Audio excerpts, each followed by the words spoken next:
বয়সটা অনেক হয়ে গেল, এই বয়সে বউটাও মারা গেল। আমার ইসাক মন বলা, সেও কোনো কাজের না, নিজেও কাজ কাম করে খাতে পারি নে। গাই গরু দুধ খাওয়া খুব শখ হচ্ছে, ছেলেটা বাড়ি আসুক, এই বেলা ছেলে যাচ্ছে, গরু কিনতে পাঠাবে না। মনি বাড়ি আইছি, সারাদিন কোনে ছিলি?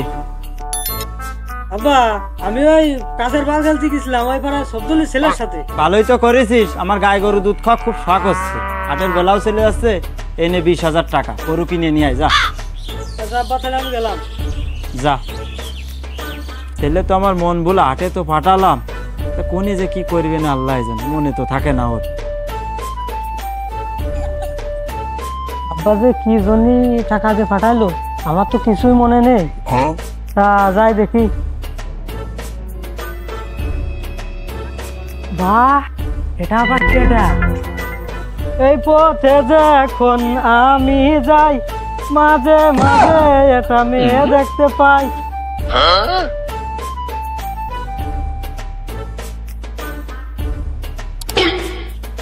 বাবু তুমি কিডা?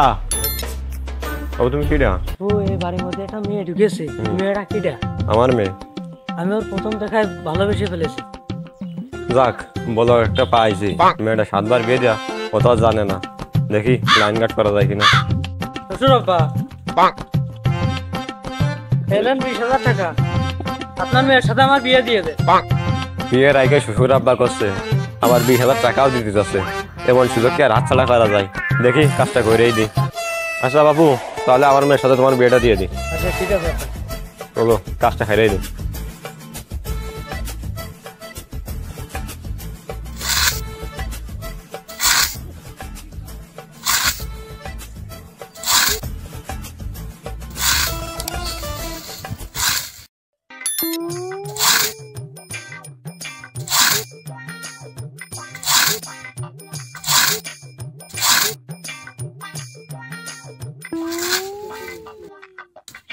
ছেলেটা তো এখনো আইলো না, বেলা ডুবে গেল, হাটের তো এখনো আইলো না।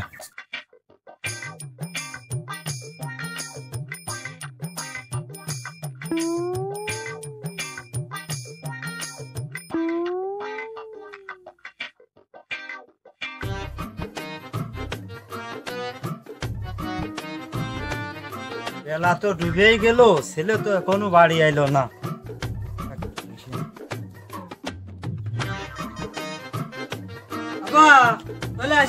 আইসিস তো ভালো কথা, এ আবার কিটা?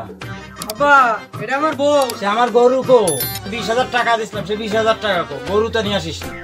আব্বা আমি তো 20,000 টাকা ওই শ্বশুরের যৌতুক দিয়ে বিয়ে করে নিয়ে আসি। হায় রে আমার কপাল রে, পড়া কপাল।